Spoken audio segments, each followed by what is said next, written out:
نہیں، دراصل بات یہ ہے تمام مدد اللہ ہی کی طرف سے ہے۔ میں آپ سے مدد چاہوں گا، آپ مجھ سے مدد چاہیں گے، یہ بھی اللہ کی دی ہوئی طاقت سے ہی ہے۔ جبریل علیہ السلام کی مدد بھی اللہ کی دی ہوئی طاقت سے، اولیاء انبیاء اہل بیت کی مدد بھی اللہ کی دی ہوئی طاقت سے۔ فرق اتنا ہے کہ اللہ کی مدد ذاتی ہے اور یہ مدد اللہ کی عطا سے ہے۔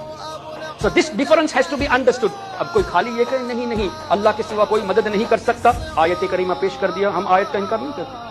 وما لکم من دون اللہ من ولی ولا نصیر، اللہ نے فرمایا اللہ کے سوا تمہارا کوئی حامی و ناصر نہیں، کوئی مددگار نہیں اللہ کے سوا۔ We have to accept۔ اب اس آیت کو لے کے کہتے دیکھو حضور بھی مدد نہیں کر سکتے، غوث و خواجہ مدد نہیں کر سکتے، اس لیے کہ اللہ نے فرما دیا۔ تو آپ ان سے یہ پوچھے کیا اللہ نے یہ نہیں فرمایا قرآن میں انما ولیکم اللہ ورسولہ، بے شک اللہ تمہارا مددگار، اللہ کے رسول تمہارے مددگار۔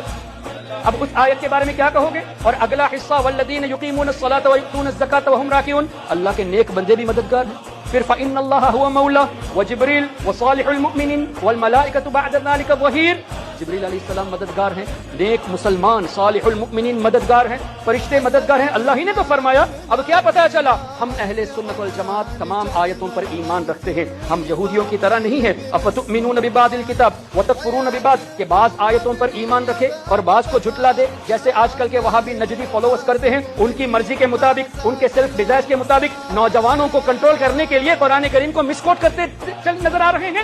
وہ کیا کرتے ہیں؟ صرف ان آیتوں کو پیش کرتے ہیں اور اس کو ایویڈنس کے طور پہ کہتے ہیں دیکھو اللہ نے نبیوں کو طاقت نہیں دی، جبکہ رب نے خود فرمایا میرے رسول مددگار ہیں۔ تو ہم اہل سنت والجماعت تمام آیتوں پر ایمان رکھتے ہیں، فرق بھی سمجھتے ہیں کہ اللہ کی مدد ذاتی ہے، نبیوں کی طرف سے جو مدد آتی ہے، فرشتوں کی طرف سے جو مدد آتی ہے وہ اللہ کی عطا سے ہے۔